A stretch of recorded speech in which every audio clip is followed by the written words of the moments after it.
Olá pessoal, tudo bem? Aqui é o professor Alencar, integrante da equipe Simula Arroz, professor da Universidade Federal de Santa Maria, e hoje nós vamos falar um pouco sobre tipo de crescimento associado à época de semeadura.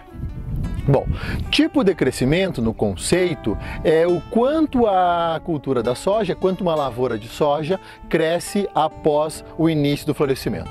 Nós temos três tipos de crescimento. Tipo de crescimento determinado, que é aquele que logo após o florescimento cessa o crescimento vegetativo.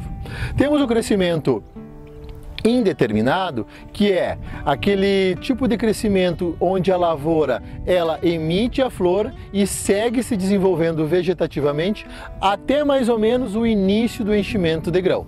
E nós temos aquelas cultivares que se comportam de forma intermediária e, portanto, conhecidas como tipo de crescimento indeterminado. Nós temos que estar muito atentos quando a gente pensa em época de semeadura de soja no Brasil, principalmente na região sul do Brasil. O que nós devemos estar atento quando a gente fala com relação a tipo de crescimento? Nas semeaduras que nós formos fazer agora, no início da janela, e aquelas lavouras que nós já semeamos em setembro, nós temos que tomar muito cuidado com o tipo de crescimento. Por quê?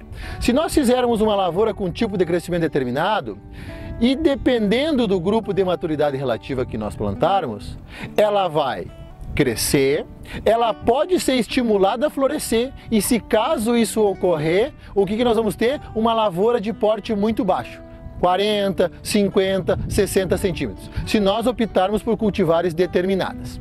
Então o que nós recomendamos?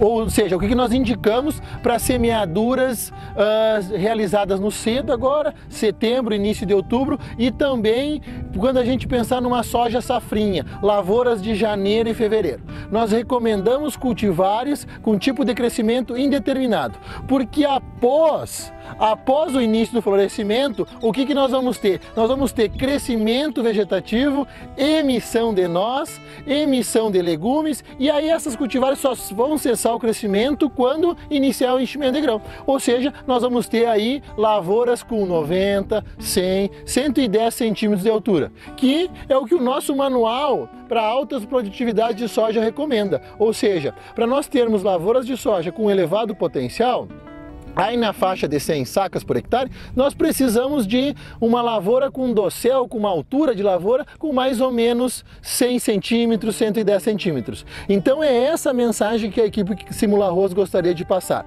Muita atenção com o tipo de crescimento. Quando nós fizermos lavouras no início e no final da janela, isso são semeaduras aí de setembro, início de outubro, ou depois, pensando numa safrinha no sul do Brasil, janeiro e fevereiro, nós precisamos utilizar cultivares com tipo de crescimento indeterminado. E fica então para a principal janela em metade de outubro para frente, cultivares com um tipo de crescimento determinado. Então, muito obrigado pela atenção de todos, até mais!